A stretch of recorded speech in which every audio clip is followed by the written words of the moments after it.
dictating the wrap-up on the Butcher Benton package. I'm Lieutenant Dick Chasen. This hadn't been a routine case, and to find the answer, I've had to put a lot of little pieces together. It began on the day most cases can be called closed. It was the day before the butcher was to be executed. He was visited by his attorney, Paul Lowe, in the death house. It was at this first meeting the Butcher Benton case took its first switch. Well, that's it, Butcher. The evidence against you was so strong, the governor turned down your appeal. You're a rotten liar, Lowe. You started railroading me from the beginning of the trial. And now you're still trying to throw me curves. Look, I don't blame you for being edgy, but get this straight. I didn't double-cross you. I never worked harder for a client. You mean you never worked harder for a client to get him sentenced? You were a fool, Butcher. If you hadn't tried to double-cross Squeamy Ellis and Joe Marcelli, they wouldn't have turned state's evidence against you. But you had to get greedy. You wanted to keep the whole $600,000 for yourself. Well, the boys got sore, and I don't blame them. It was all your idea. You planned the whole job.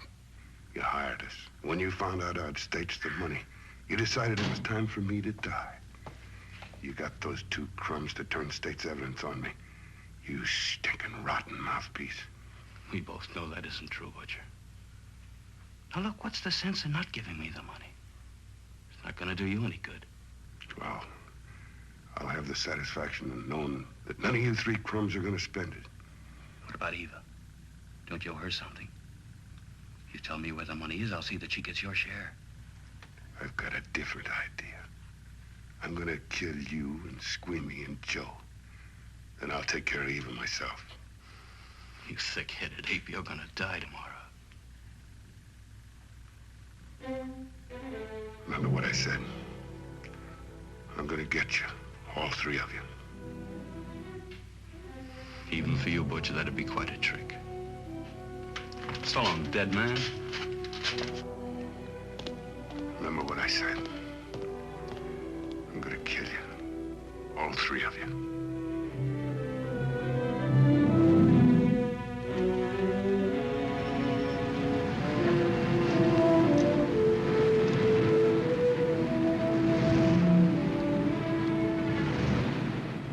Back in Los Angeles, two men sat in a barroom listening to a newscaster tell his headline story. He played up big the butcher's threat to kill Paul Lowe, Squeamy Ellis, and Joe Marcelli for their having turned state's evidence against him. Squeamy Ellis didn't seem happy over the butcher's threat. Neither did Joe Marcelli. But they had figured, once a dead man, always a dead man.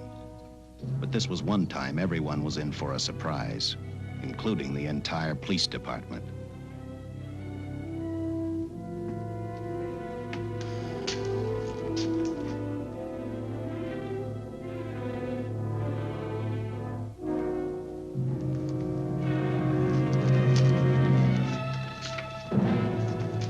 You seen the headlines, Captain?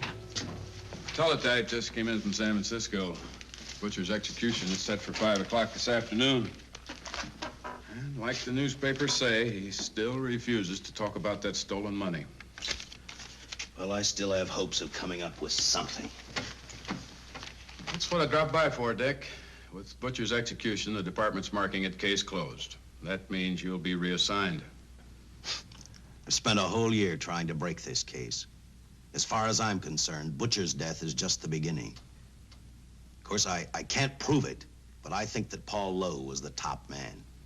And even though I have to keep working on it while off duty, I'm going to get Lowe, Squeamy Ellis, and Joe Marcelli.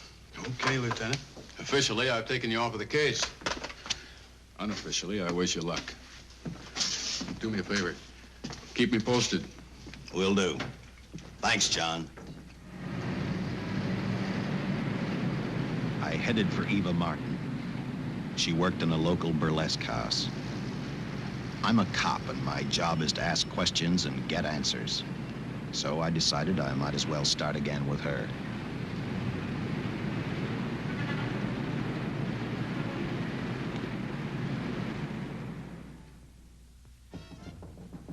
Come in.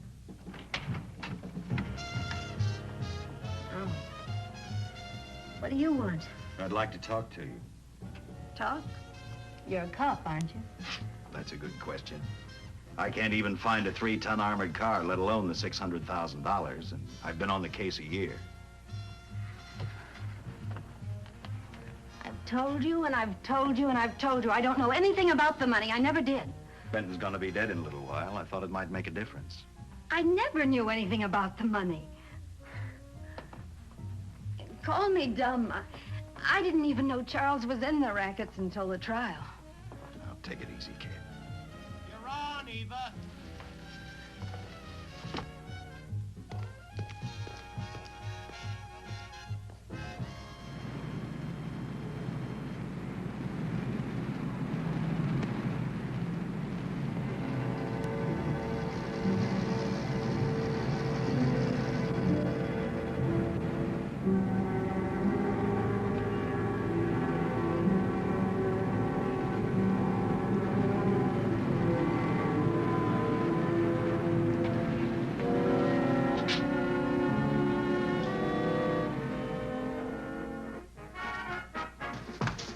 Honey, here's your wrap.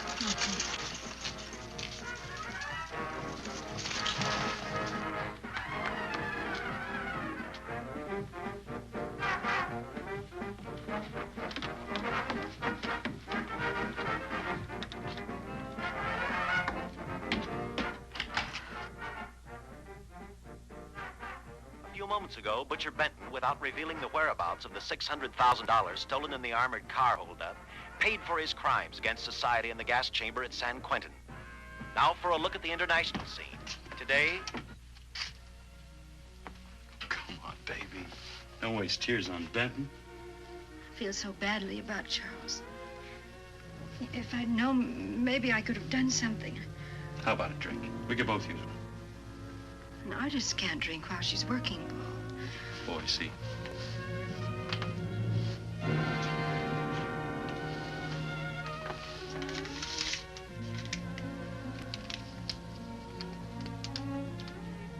What's that? Well, now what's the matter? It's a message from Charles. He told me to open it if he died. Finale, Eva. All right. How about a steak after the show? No, thanks. Not tonight, Paul.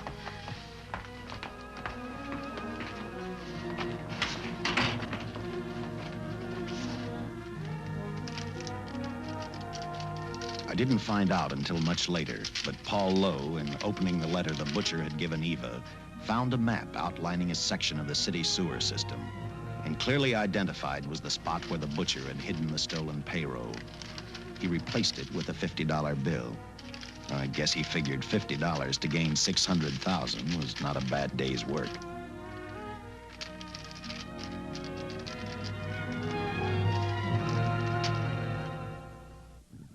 And a few hundred miles away in San Francisco, the case took another switch, which turned the next 72 hours into one long, hideous nightmare.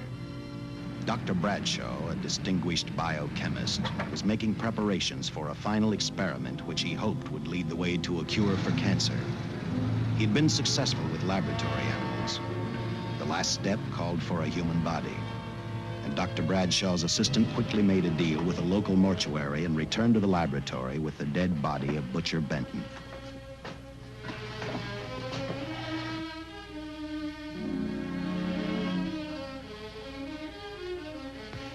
You made good time. Well, I didn't waste any. Any trouble? No, I just handed the money over and moved the body into your station wagon. That was that. Good. Get a syringe.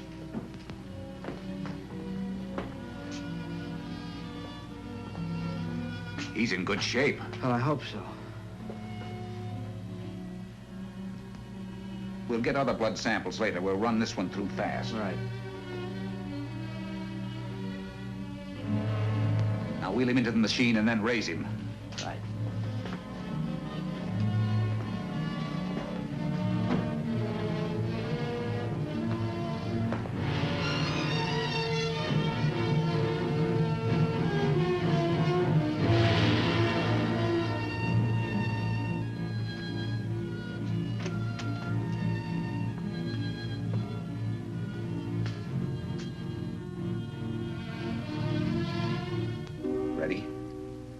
You mean you're going to give him 287,000 volts? Yes, yes. I'll get the fluoroscope set. We'll check with that before we start dissecting. Turn off the lights.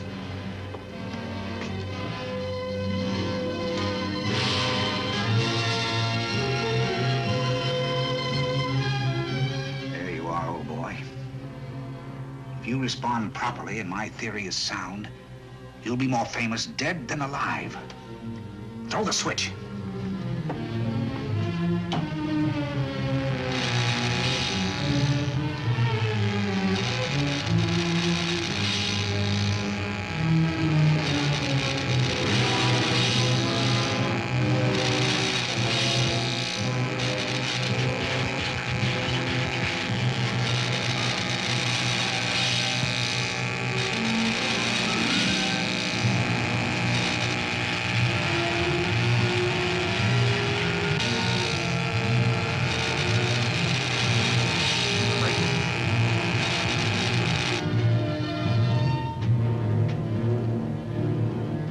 Wait, I thought I saw a pulsation of the heart. You're right. Dr. Bradshaw is beginning to breathe. You've brought this man back to life. No. The heart muscle has simply responded to a terrific electrical shock, that's all. Yes, but it does prove that the cells still function. Dr. Bradshaw, he is alive. A shock reaction, it can't last. His cells are multiplying now, if your theory is right. We could keep that reaction going longer. But it's worth a try. Get the body out.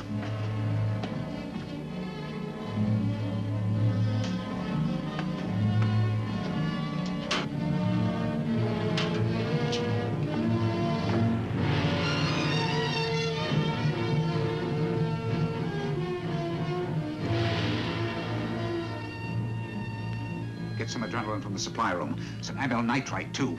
Hurry, hurry.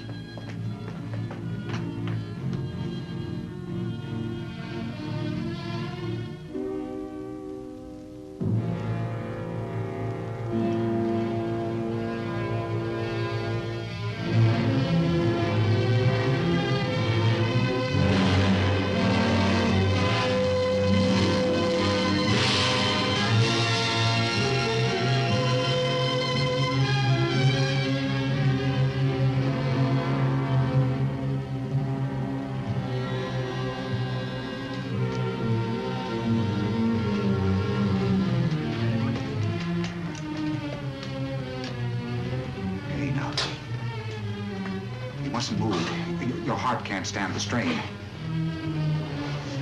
Now, you must lie still. Please, please. Easy now. Easy. Easy. You must lie. Easy, please. Oh!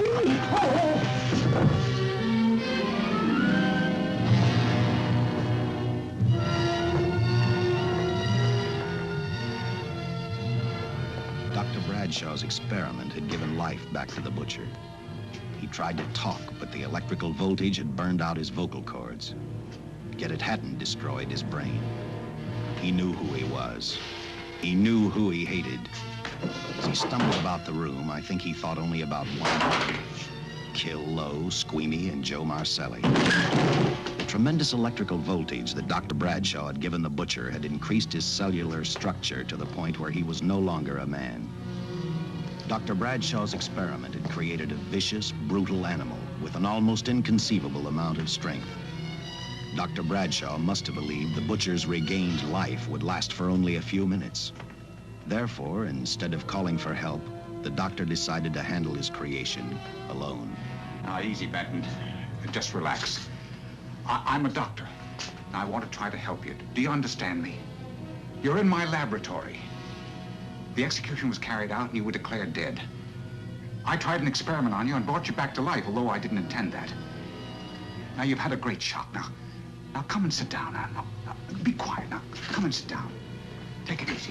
That's the boy.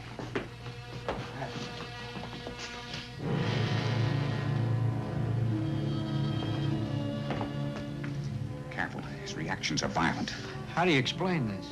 Each cell must have multiplied 100 times. perhaps thousands. His strength is unbelievable.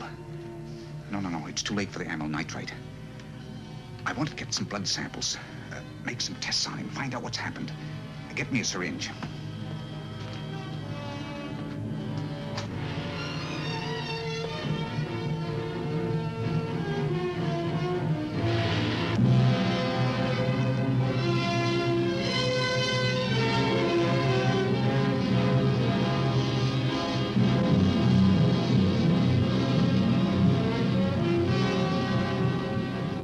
The needle penetrate the skin. The tissue must be nearly a solid mass of cells. How are we going to get the blood sample? Surgically, perhaps.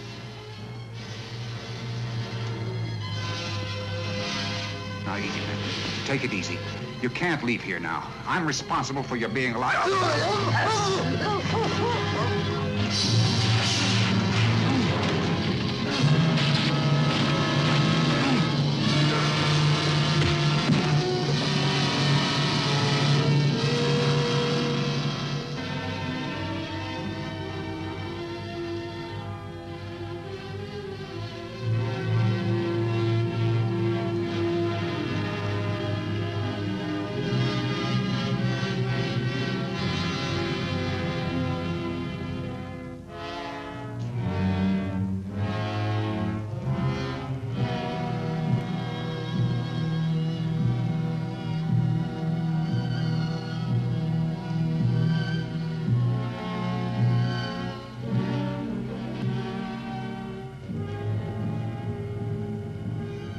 Towards the end of this case, Captain Lauder and I found out the doctor and his assistant had been murdered.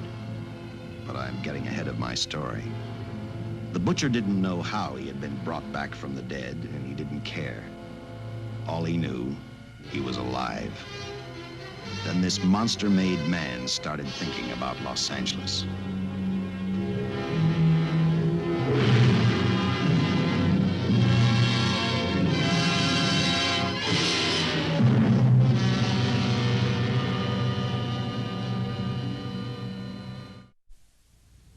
On that very night back in Los Angeles, I decided to stop playing detective for a little while.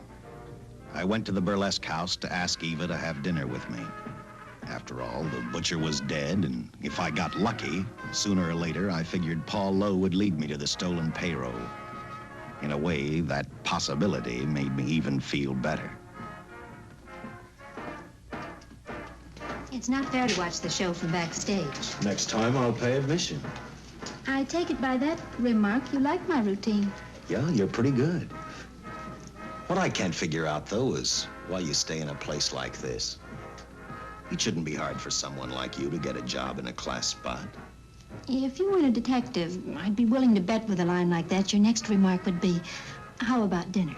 Well, not exactly dinner, but a hamburger might be a good idea. If you're asking in an official capacity, I can't say no. I'm off duty. For the past 6 months, all I've ever called you is Lieutenant Chasen. Do you have a first name? Uh-huh. Dick. Give me 10 minutes for a quick change, because you just made yourself a date, Lieutenant. I mean, Dick.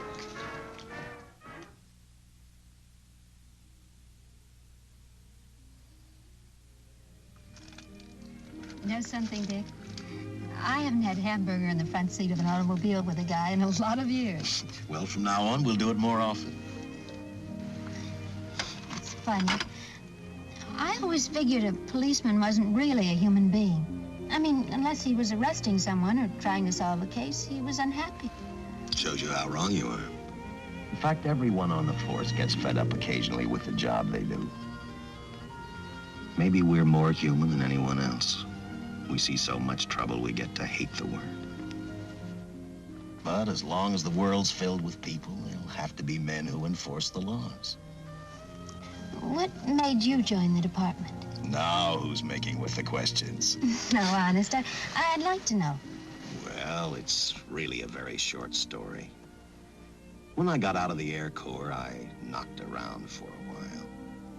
Well, I went to work for an oil company. One day, I went back to college on the GI Bill. Just before graduation, I noticed all about the police department exams. Seemed a pretty good thing to do with your life, so I took the exams, passed, then went on from there. If I ask one more question, will you give me a straight answer? Try me. Am I still part of the Charles Benton investigation? I mean, right now. I don't think so. As far as the department's concerned, when Benton was executed, the case was marked closed. But inside of me, that's not good enough. I don't follow you. Well, the $600,000 is still missing. And a fast-talking underworld lawyer like Paul Lowe is walking around a free man. Someday, no matter how long it takes, I'll get him and the money. Until I do, the Benton case for me is not closed. I give you my word, Dick. Charles Benton never told me anything about the money. Oh, I've been sure of that for a long time. But how did you ever get mixed up with anyone like the butcher? As trouble ever started, it just happened. I had a roommate who used to date Benton all the time. One day she packed and left for Chicago. Benton carried a torch for her, and he used my shoulder to cry on. First thing I knew, we were having dinner together, and a few weeks later, I was labeled by the police as this #1 suspect and Benton's girl. But it was never like that. I made only one mistake. I felt sorry for him. You mean, until he was arrested for the robbery and the killing, you had no idea how he earned a living? I know this is going to sound crazy, but I only went out with Benton a couple of times. And all we ever talked about was Madge, my old roommate. The last time I saw him, he tried to get too friendly, and that's when I told him he had the wrong girl. But like I said, I'd already made my mistake. What about the burlesque house? How do you two fit together? You sound like a lot of other people. I left a small town a couple of years ago because I won a beauty contest, and the first prize was a screen test. Da, da, da, da, da. After which, nothing happened? That's right. Only, it was pretty rough. And then one day I read an ad about girls wanted for a burlesque show. I auditioned and I got the job. You know something? It's like any other job. If you're looking for trouble, you can find it even in a schoolroom. Well, when the screen test didn't work out, though, why didn't you go on home? Well, first you have to have a home to go back to. My folks are dead, so Los Angeles was as good as any place else. I don't know about you, but I do 8 shows a day, and at this hour I'm bushed. I know what you mean. Mind if I drive you home? No. And I'll tell you something else. I haven't minded anything about tonight. Not even the hamburger. I kept playing tag with Lowe. He made 4 telephone calls. 3 of them didn't interest me, but one did. The one to Joe Marcelli. I watched Joe head for his meeting with Lowe, and for some unknown reason, I began to get the feeling that this case was finally about to explode in my favor. You see what I mean? Well, look at that, will you? I see him stagger on 2 legs, but he's doing it on 4. Shut up, you flea bag. Well, look who's calling names. At least I ain't a squealer, a stoolie. I warned you before. All right, Harry, that's enough. I'll take care of him. I want to talk to him. Okay, Mr. Lowe. With any future business you've got with this psycho, take care of it upstairs in your office. If you keep showing around here, sooner or later he's going to get slugged, cripple or no cripple. All right, shut up, Joe. Sit down.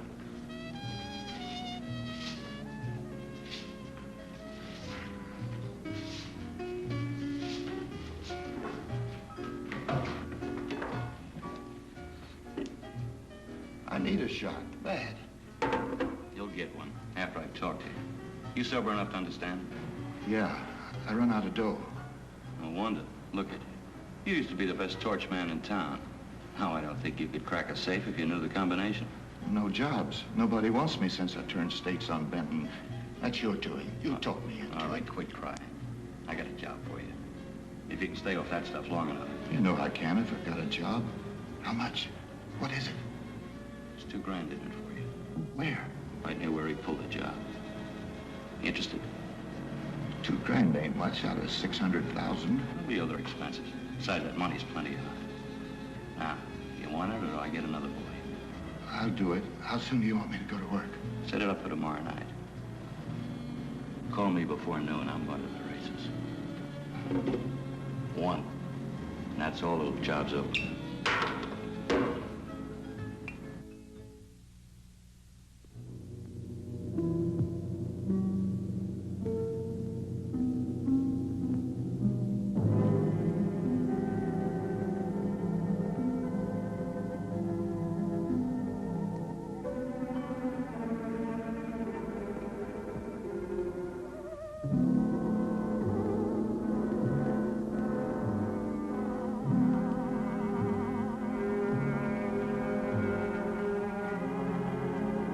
The butcher was walking slowly toward Los Angeles. He'd traveled through wooded hills to prevent being seen by anyone. Finally, he came to a quiet road. He stopped to get his bearings. And then he saw her, and he saw something else, an automobile. For the butcher, that rang a bell. With a car, he knew by the next afternoon he'd be in Los Angeles in plenty of time to catch up with the 3 men who had double-crossed him.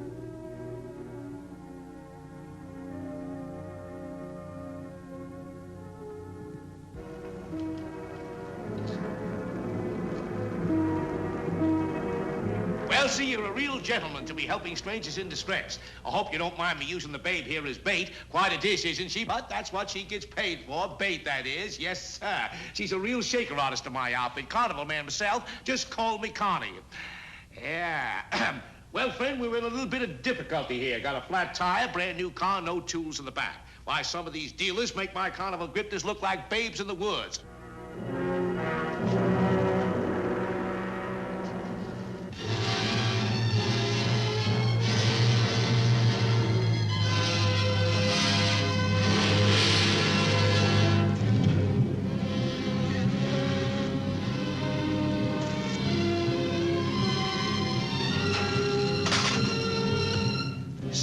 Holy. Say, who you with, friend? Let it down. Let it down. No matter who you with, friend, believe me, I can do better for both of us. I'll make a fortune for the both of us. Oh!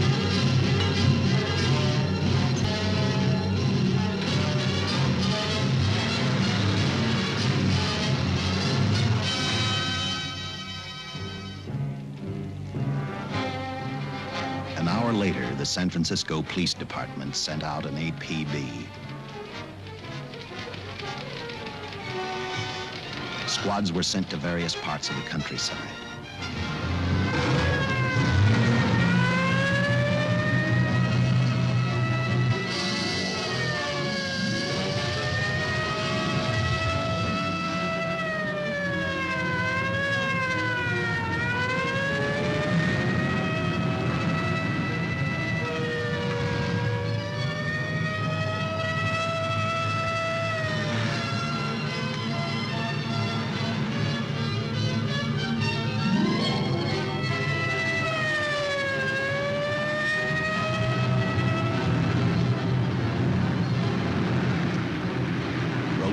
Were thrown up to catch the cold-blooded killer the hysterical girl had described.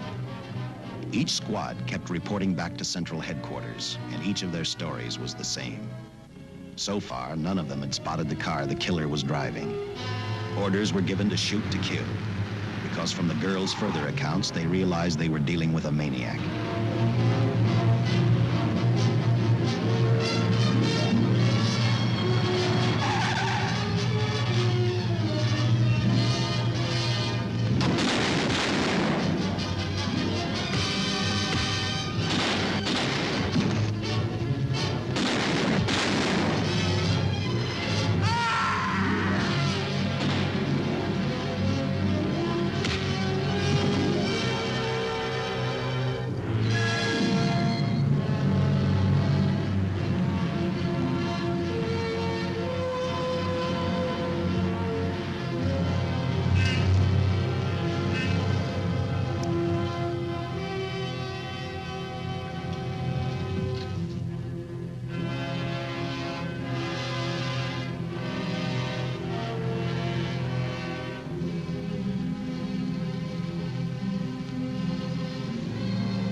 I trust that this information will answer all of your questions. If I can be of any further service, let me know.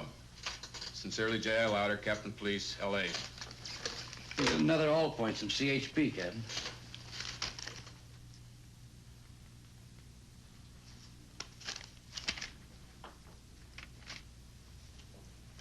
These reports sound like they come from a bunch of loonies. You sure do. There it is. Sergeant. Yeah.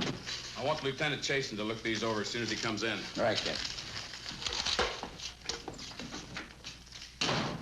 The next morning, I read the stories of the brutal murder of the 2 police officers. I also read the witness's statement about the bullets having no effect upon the killer. I felt sorry for the witness, and I thought about how easily a person's mind can become confused when suddenly they receive a brutal shock. I didn't believe a man existed who could not be stopped by a slug from a .45. Good morning, Captain. You and the rest of the force are going on 24-hour duty. Seen the headlines? You mean this guy that's running amok up north? Yeah, the latest report, he's killed 2 police officers. Made a getaway in a green coupe heading south. I've got a hunch this killer's gonna be our baby. He could be in town right now. Yeah. You better get started, Lieutenant. Okay. Any new leads on that holdup money? I think the girl can probably be counted out. If any of the others are wise, they're keeping mighty quiet. Let it ride for now. The whole force is gonna be on the spot until we catch this killer. Newspapers will have a field day.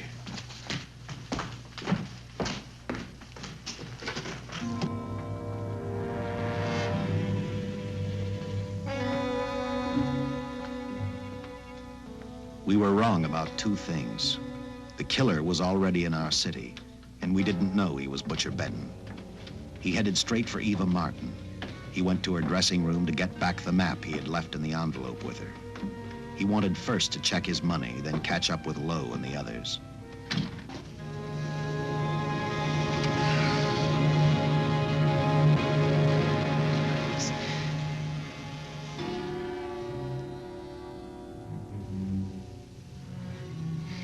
Can't be. But you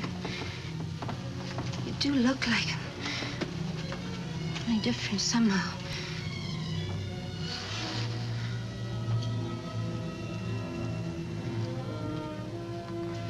It is you. Why didn't somebody tell me? What's happened, Charles? Those look like bullet holes. Are they?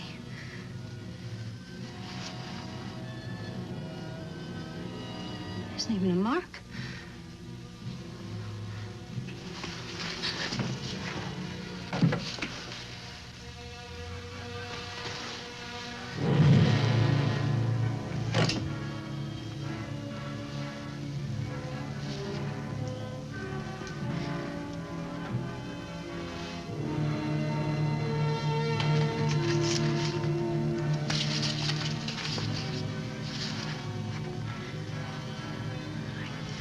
I opened it like you told me. I found the $50. I didn't know why he left it. Oh, Paul didn't know why he was here.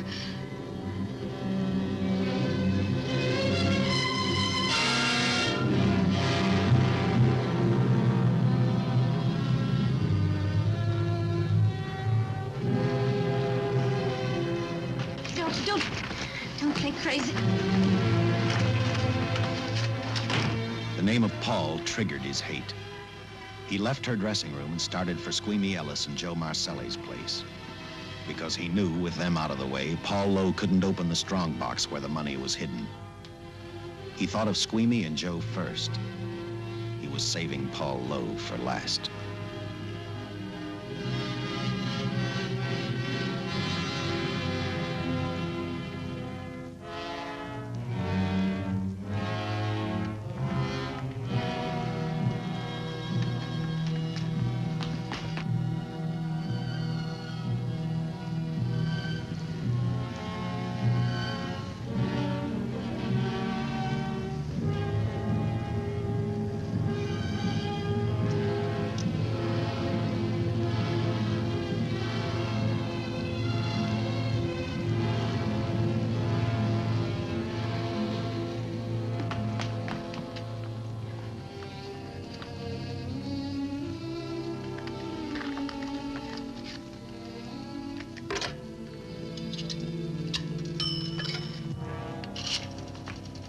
Eva, can I borrow your eyebrow pencil?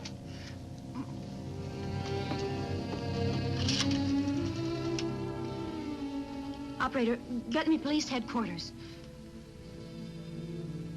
Lieutenant Chasen, please. When do you expect him? Well, tell him Charles Benton is alive, and even bullets can't stop him. I'm not crazy.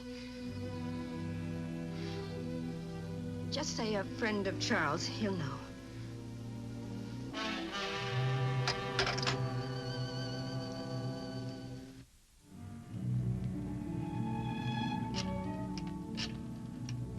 After leaving a message for me, Eva telephoned Squeamy Ellis.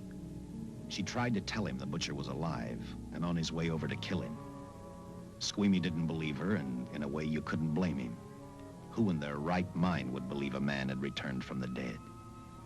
What Squeamy actually believed was that the butcher, before his execution, had hired a killer to carry out his threat.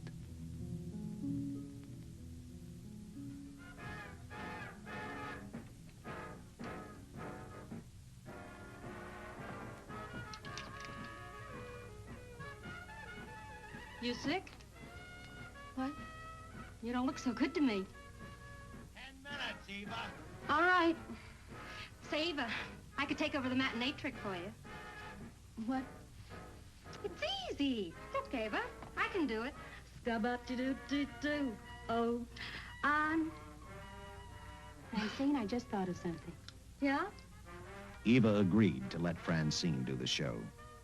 She hoped she'd be able to interrupt the butcher before he arrived at Squeamy's hotel. Or, failing that, at least be able to warn him to stay out of sight. You wanted me, Captain?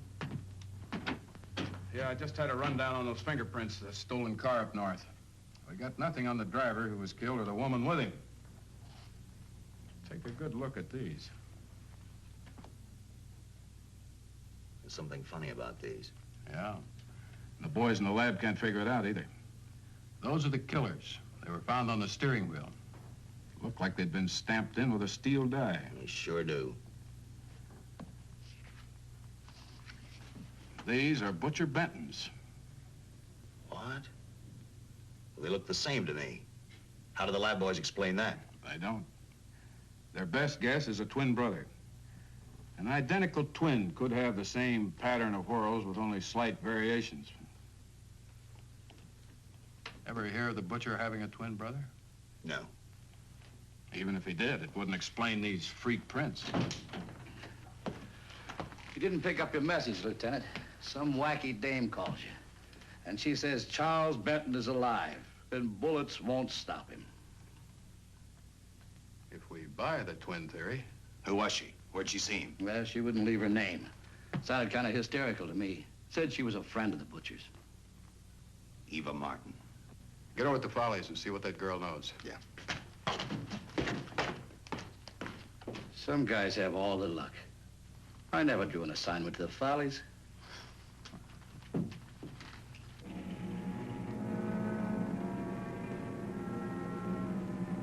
Meanwhile, the butcher headed for Squeamy's hotel. He didn't seem to be in any particular hurry.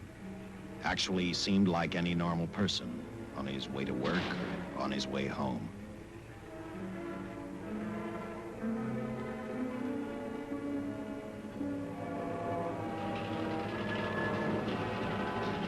He rode up Angel's Flight, arrived at the top, scanned the hotel building, and then noticed the only exit from Squeamy's apartment, a fire escape.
Butcher was figuring his next step.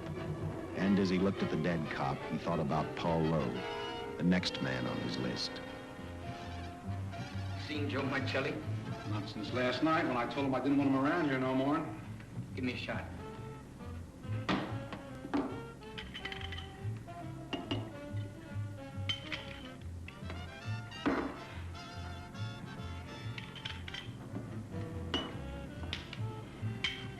Look, I need help. Just found out that Benton's hired a killer to get me. He's after Joe, too. Well, then drink up and get out. I don't want no trouble around my place. You're a real pal. Drink up and get out, I said.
Operator, get me the police!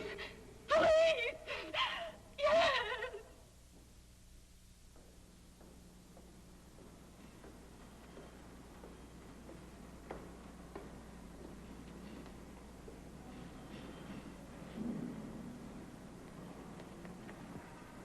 What's happened? A guy named Squeamy got thrown from the 5th floor. He's dead on a mackerel. Customer of mine. You mean Squeamy Ellis? Yeah, that's it. Just Squeamy. No one else was killed. Ain't one enough?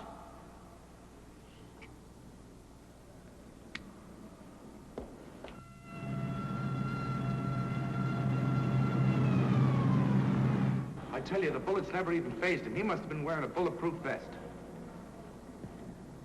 God help us when the papers get a hold of this. Keep an officer on duty here till you hear from me. We'll get a stakeout on Joe Marcelli. I'd like to talk to Joe. Lauder, I'm going to call San Quentin. Suppose Benton is alive. Every available man's been put on the case now. Yes, sir. All right. All right. Anything new? Report on Dr. Bradshaw, owner of the station wagon. The San Francisco police located his laboratory in the basement of an electrical power receiving station. Bradshaw, what's he know? He's dead. And another man, too, his assistant. The lab is a shambles. But now we're getting some action from San Francisco. Benton's body never arrived at the mortuary where it was supposed to go. An attendant there finally broke down, admitted he picked up some quick cash by handing the body over to a man he was unable to identify. The man was driving a station wagon. Blasted man, the chief's on my neck, and the commissioners are on his, and the mayor's on theirs. Now, am I supposed to tell them that our killer is a dead man? They found a notebook in Bradshaw's lab. It ties his experiments in with a Professor Dwiggins at Caltech. I hope to hear from Dwiggins soon. Captain, report from the valley on a hysterical woman. Reports the presence of the killer. There's the location. Let's go.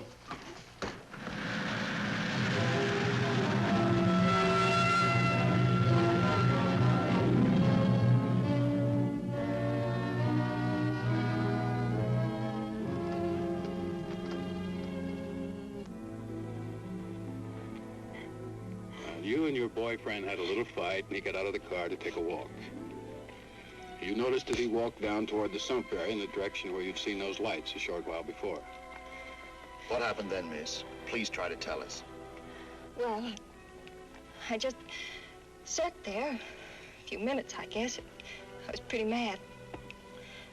Then there was a loud crash, like heavy metal, sort of, from down here.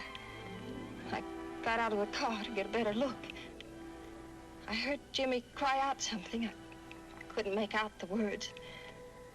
Then down here, in a patch of light, was Jimmy. And coming toward him was this man. Big man. Lifted Jimmy up over his head like he didn't weigh a thing. Jimmy screamed. Just once, before he broke Jimmy's back. I heard it snap, not far away. Then I started running till I found this house. They let me use the phone. Thank you, mate. We'll see that you get home right now. O'Malley, see that the young lady gets home all right. Paul Lowe, while driving to his office, heard a radio commentator report the murder of Joe Marcelli. And what shocked him most was when the broadcast identified the killer as possibly being the butcher. Lowe headed straight for Eva Martin at the Burlesque Theater. Oh, you gave me a start, Mr. Lowe. What are you doing here? Where's Eva? Oh, I'm taking her place. I'm going to wear her costumes. What's it to you? I asked you, where's Eva? Hey, don't get physical. Well, watch your tone of voice, Buster. I told you. Little Eva isn't here. I can see that for myself. Where is she? She's at police headquarters. That's where she is. Yes, sir. No, sir. Captain Lauder's still with the mayor. The killer dropped out of sight. He was last seen in the Hollywood area. Yes, sir. We know he's dangerous. Every angle's being covered. Yes, sir. I'll tell him.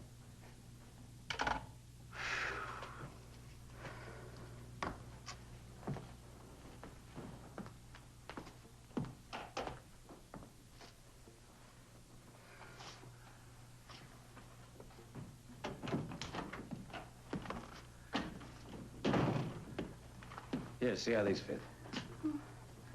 Low heels. I'm sorry. It's the best our wardrobe department can afford. Any idea how soon the captain will be back? Now, look, I'm going to see the captain. I'll have to wait here all night. Paul. Paul, Charles killed Squeamy and Joe. Joe, too? Benton? He's alive. I saw him, but nobody will believe me. I'm checking it. My guess is whoever killed them is on the trail of the money, Lowe. Now, maybe you better start talking if you know anything about it. I don't know anything. Did the butcher have a brother? No, no brother. It was Charles. I saw the tattoo on his arm. Look, I demand police protection. Where's the money, Lowe? You heard me. I demand protection. I know my rights. We put stakeouts on your office and home. Well, that's not enough. It's enough as far as we're concerned.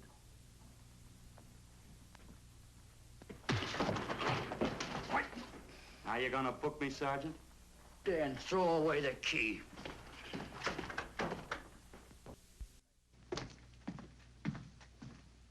Thank you. Come up with anything yet, Dick? Oh, we've checked every hotel, motel, and rooming house in town. We've run a cross-check on every hangout Butcher ever used. Net results, blank. This is incredible. We not only discover a dead man turned killer, but it's beginning to look like he plays ghost, too. He's somewhere in this city, and if we have to take it apart brick by brick, we've got to get him. I may be way off, but I think Paul Lowe could tell us a lot. Maybe, but it's a cinch he's not going to. Well, suppose he had no alternative. You better grab some coffee. Your mind's beginning to play tricks on you. No, now, wait a minute. When Lowe came to us for police protection, it was because he was scared stiff the Butcher would add him to the list of Squeamy Ellis and Joe Marcelli. Go on. It figures, too. When he slugged the sergeant, he knew we'd book him right away. Oh, this Lowe's a pretty cute character. But we can play the same game. You mean we'll threaten to release him? Well, not exactly. You tell him you realize that he was excited, that throwing the punch was accidental. Tell him we're not going to make a charge, that he's completely released. Lieutenant, you know we can't do that. Lowell made his first mistake when he hit the sergeant, and that'll get him a year. As far as the department's concerned, at least it's a small victory. If my hunch is right, Lowe won't want to be on the streets with the Butcher looking for him. And he may talk, and talk a lot. Enough maybe for us to get rid of him permanently. Even lead us to the Butcher. If he's frightened enough, that might work. But if it doesn't... No, Dick, I'm not going to release him. I want him out of my way so bad I can taste it, but not bad enough to be responsible for getting him killed. The good thing about that, Captain, is the fact we know it, but Lowe doesn't. Let's give it a try. All right, Lowe. Come on out. I think you'll find everything in there.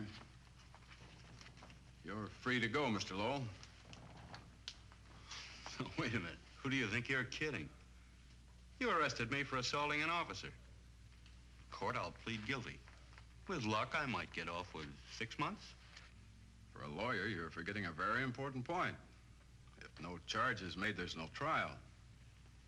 It was a tough day for everyone. We figured your nerves were on edge, and when you threw the punch, you didn't know what you were doing. I've squared everything with the sergeant.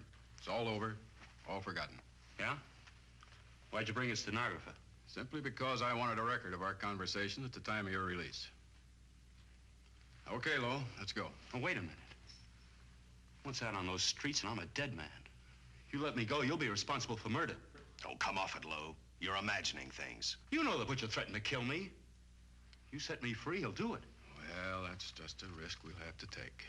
But the way I look at it, Mr. Lowell, you'll be okay. Look, Captain, I'll make a deal with you. You keep me here and I'll tell you how to recover the money. Maybe even catch the Butcher. No deals, Lowell. You'd probably tell us anything just to stall for time. Come on, let's get out of here. Now, wait a minute. All right. I'll tell you the truth. Start taking this down. I, Paul Lowe, hired Butcher Benton, Squeamy Ellis, and Joe Marcelli to pull off the armored car holdup. And then Lowe continued with his confession. He told us about finding the map. He showed us the exact location of where the Butcher had hidden the stolen payroll. And he gave us a most important answer. The explanation as to how the Butcher was able to elude detection. His means of escape was the sewer system beneath our city.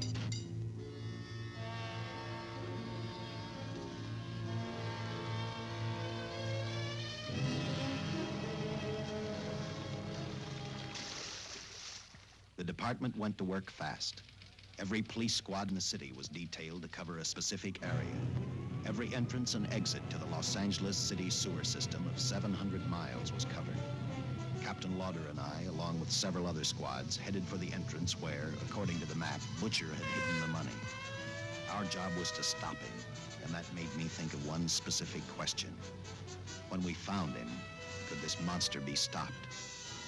I, for one, wasn't sure.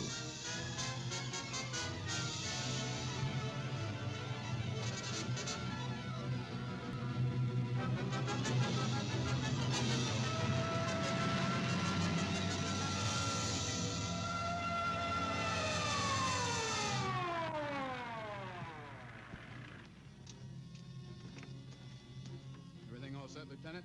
City engineers mapped out each possible exit. A squad of officers are spotted at every point. If the butcher can be caught, now's the time. Well, after I talked to Caltech, I called on the fire department for a little help. The professors thought a flamethrower might stop him. Flamethrower? I suppose their boys have had a chance to join our squads by now. See, we have one with us here. Have you thought about what'll happen if this doesn't work? No. I've been praying too hard that it will work.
This is where we split up.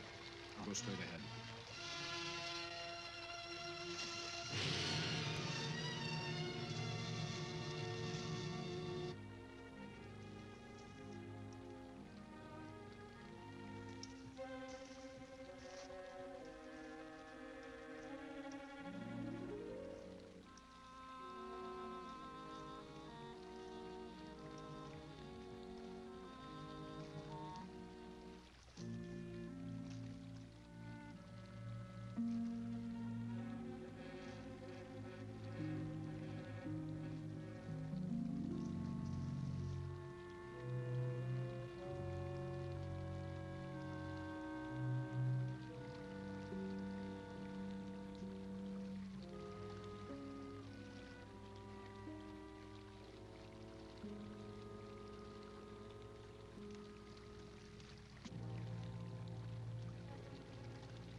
If this map's right, we're off our course.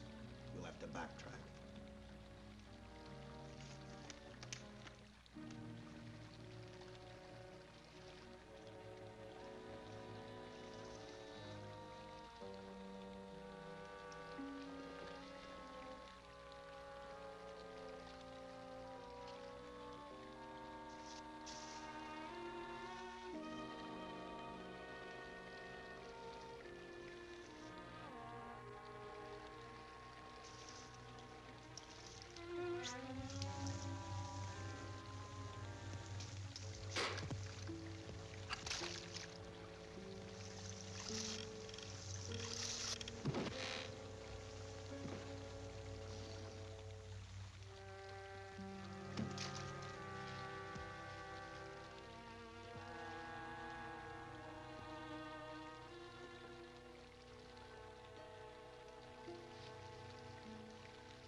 Let him have it.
And the tremendous shock of electricity that brought the butcher back to life destroyed him.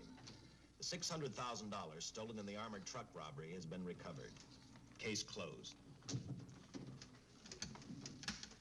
Well, here are the scientist's comments for your records. I had to fill in a few spots with my own guesses, but I guess that's about the size of it. Did you get any sleep? Oh, some. Not much. How's the girl today? Well, they called the hospital about an hour ago. She'd gone. Gone? Where? Well, she told them she was a working girl and that she'd been away from the job too long already. Quite a girl. Yeah. Say, how about that time off I've got coming? 48 hours, beginning right now. Get some rest, Dick.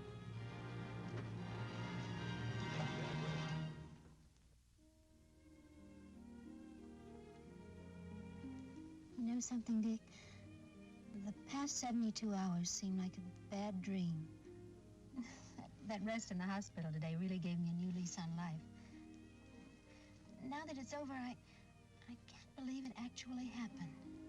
The important thing is to remember it is all over.